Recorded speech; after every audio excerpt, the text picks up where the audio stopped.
Мясо по-казахски Там чисто и говядина бульон. Как бешбармак, только без конины суп вот. ертең 11 июнь мясо по-казахски плюс аш бесплатный. Бербесем о қызға жол қой бересің. Туғандар, моу балықтарды чайханада бушыра береді екен достар. Мынаны қараңыздар достар, тамашалап қойдым бұл балықтарды достар, бушыра бермейді. Бұлар аквариумда туғандар.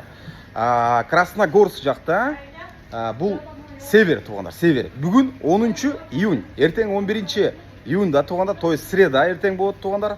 Ертең 12-ден 5-ке шейін аш бесплатный туғандар. Мынаке достар, попыт өтіп қалсаңыздар, обязательно келіп келдіңіздер. Аш менен эмне дедик бесплатный? Мясо по-казахски.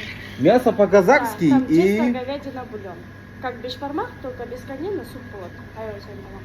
ертең 11 июнь мясо по-казахски плюс аш бесплатный. Бербесем о қызға жол қой бересіздер туғандар. Мына ушул қызды алып кетіп қалсаңыздар болады. Егер де бесплатный бербеген болса туғандар, мынаке. Келіп соны қылып жеп кетіңіздер достар. Дағы бір айтып кетейін. 11 июнь ертең среда туғандар да. Мына азыр тартып отам. 10 июньда да мына. То есть номер телефон, жаңа адрестерді мен экранда қалдырамын. Келіп жеп кетіңіздер туғандар.